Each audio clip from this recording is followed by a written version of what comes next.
Hello, everybody.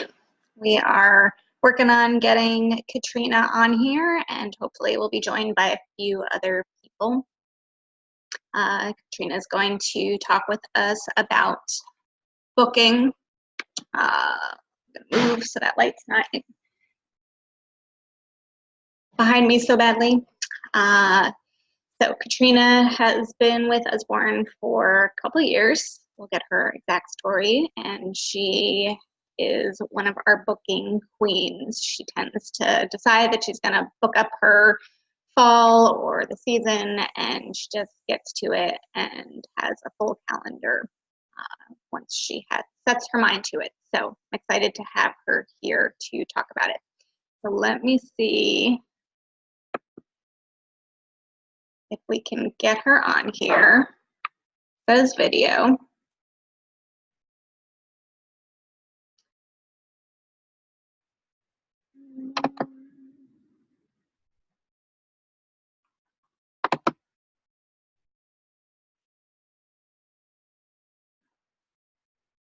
You there, Katrina?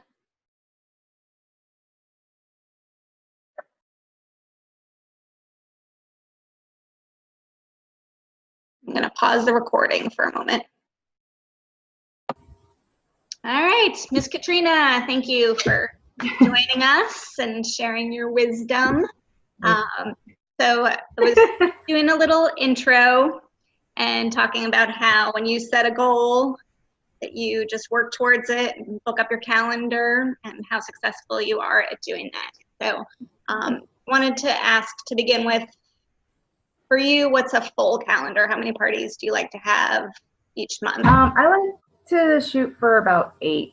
So I try to have my parties on Thursday nights. That just seems to work best for me, and I think it works best for a lot of people. That way it's right before the weekend, but then they still have time to look over the books. So I try for 8, at least 2 a night. Before I was booking them every night of the week and overextending myself. So I've made it so that I do it like a Thursday. Sometimes I can do a Tuesday if people want to, but I try to do at least 2 parties when I'm doing the parties a night. That way I'm using my time more efficiently. Awesome. Yep, I think that's a lesson a lot of us learn in the beginning. Yeah. Let everybody else set your schedule, and then you figure out that it works better to set your 2 days. And I think it helps when you're booking too. Like, this is what I have available, these 2 dates. Yes. So walk us through the process when you're deciding who to reach out to. Do you make a list first? Do you go through your Facebook friends? How do you figure out who to? It really depends on the time of year, pretty much, and when I've been active. Usually, if right after Christmas, I usually take a little break. So when I start trying to book again, I go through pretty much people that I know that really love the books that I've had parties with before, and have been big purchasers. So I usually try to contact them first. When I first started off, I write a list of family and friends, or when I'm on Facebook and I see somebody, I'm like, oh, they would probably be a really good person for that. I have an Excel spreadsheet, so I'll write them on there to add to my list of people to contact when I'm scheduling. And then I just go through, that way is how I start, with just people I know. Other times I'll go through, like lately for Christmas, I've been going through my old orders and starting off with the higher orders and contacting them, and then working my way down the price point to contact people to host parties. That's usually how I started off. Nice. That's a good way to organize those customers, I think, especially if you've done a bunch of parties or you've had a lot of orders come in. It's hard to know where to start, but people who love our books the most and are willing to spend the most, or yeah, and then sometimes even people that didn't spend the most might be better hostess because they didn't have the money to buy as many books as they want, and so then they'll be more motivated to have people purchase so they can get their free books too. Yeah. You don't want to discount anybody, but you got to start somewhere. Exactly. Cool. And how do you reach out to them? Do you usually do Messenger, text, phone? I'm pretty much strictly Messenger. With my little girls, as soon as I get on the phone, like right now, I'm surprised my daughter hasn't came running yet. We're trying to distract her. But with my little girls, as soon as they see a phone anywhere near my ear, it's total chaos. So I do pretty much Messenger about it. I did have my first in-home party this Monday, and I was able to get a party from there. And I've had a few parties from booths. So I just make sure to let them know, like, this month is pretty easy though, because I just tell them, hey, it's our double rewards, it's our best rewards this month. So it's pretty easy to sell this month for sure. Yeah, double hostess rewards is good incentive. And every month has a different special, so it's good to mention it and use it to reach out to people. So I have a follow-up question. So if you meet people at booths or they come to a party but you're not friends with them on messengers, do you have any friends with them on Facebook? Do you have tips for getting them to see your message?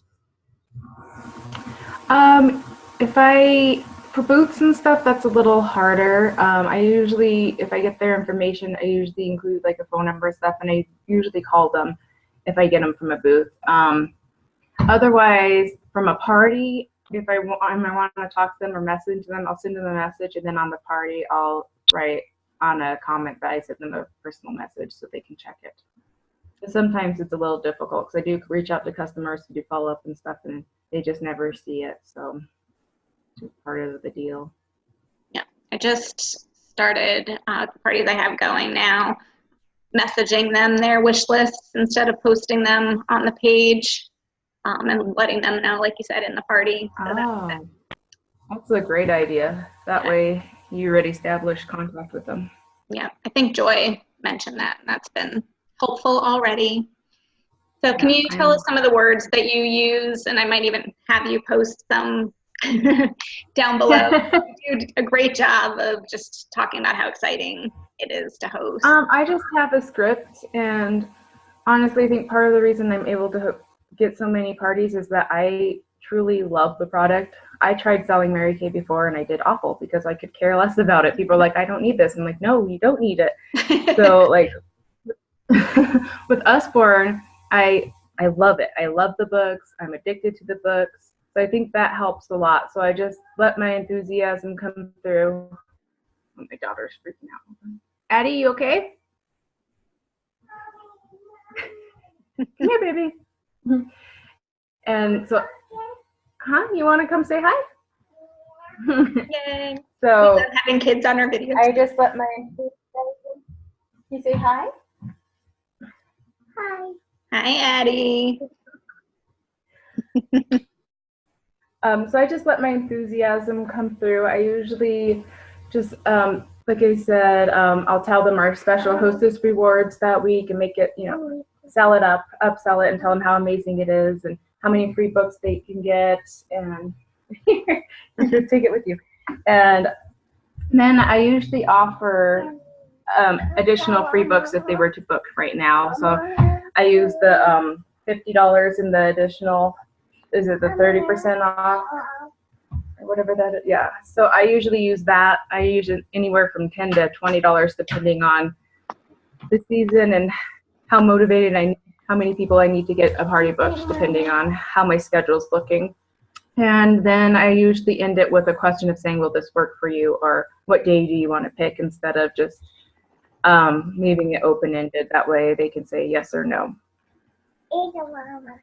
And then usually if they tell me no, I leave it at that. I say, thank you, I appreciate your time. I'm not going to keep pushing them because they told me no. But if they give me an excuse, then I usually look for a way to work around it. So if it's a flat out no, then I'm like, okay, well, thank you, I appreciate it. I'll check with you later or something like that. And if it's an excuse like, well, I don't have time now, then I tell them, well, we could do this, or try to figure out a way to work with them because obviously might be a little interested. So right. Awesome. And if they just don't respond at all, you don't hear anything back, it's just crickets. Usually then do you follow up one more time for that specific time I'm booking. I'll probably follow up with them again like 6 months later to see if they want to do another party. But I'll follow up probably like 2 or 3 days later and just say, hey, I'm really excited about having parties. I want to see if you actually saw my message. Let me know if those days will those days work for you. So I usually contact them again in like 2 to 3 days to give them a little time because people get busy. But then if they don't respond, then I usually leave them alone for a while. And so when you're feeling stuck, when you're getting a lot of no's or not people answering, how do you keep yourself motivated to keep going through that? It's hard sometimes. Sometimes it's frustrating, but then again, I'd rather have a good party than just a party. So if they're going to tell me no, then that's their choice. So I just keep moving forward. I figure the worst thing I can do,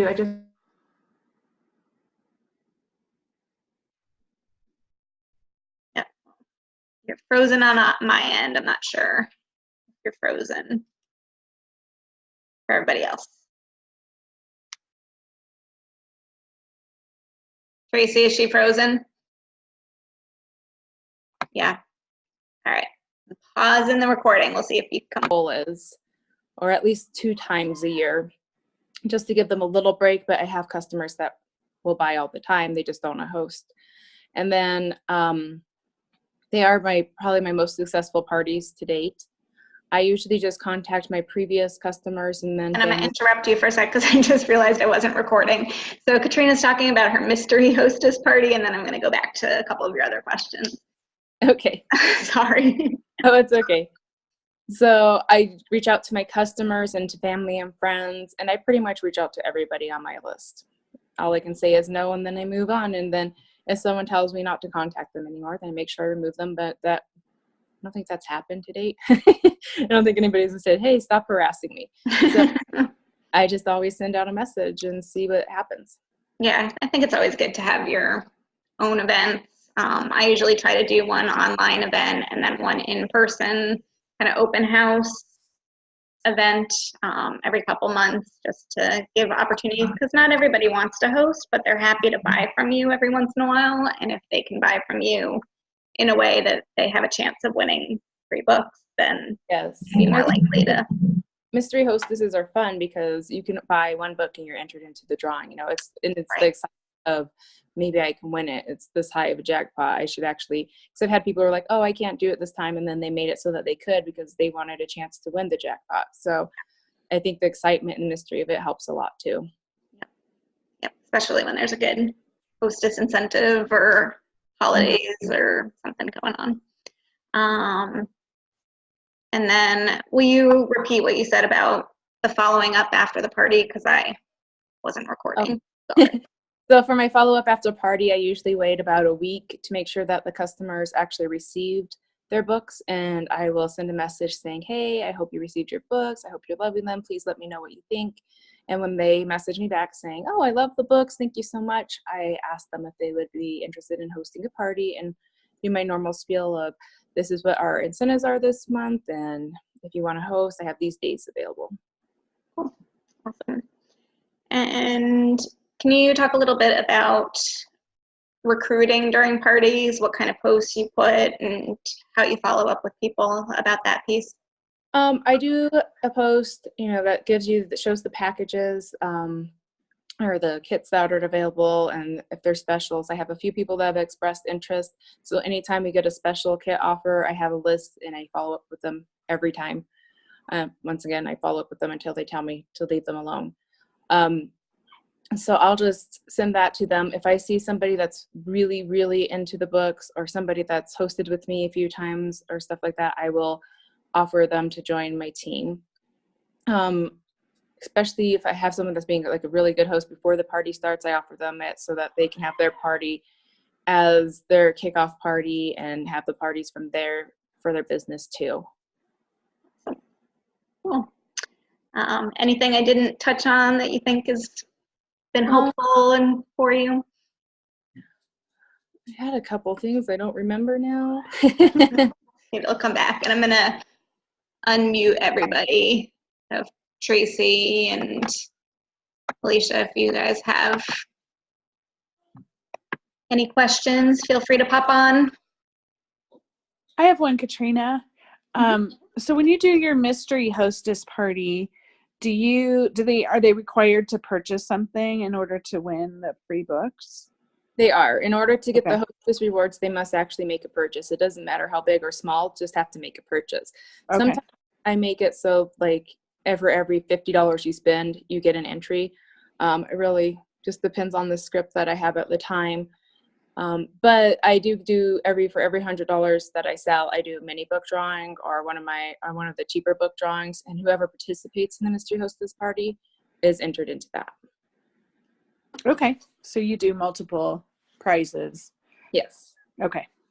Awesome. And would you be willing to share your mystery hostess script with us? Yeah, I just found them. On Visually, I found them on there, and I just adjusted them to me. I haven't looked at them, but I'll look through the one. I think I made the holiday one myself. I don't remember. So I'll look through it and see what I have, and yeah, I can post it. Awesome. Thank you. Thank you for all your words of wisdom and sharing. If people have questions, feel free to post it on the Facebook page, and we'll try to answer those in the next couple days. And I will post the recording too. Awesome. Yes. Sorry. Hi, puppies. All right. Thank you, Katrina. You're welcome. If you Thank you, anything else, Katrina. let us know. Appreciate it. Yep. Thanks.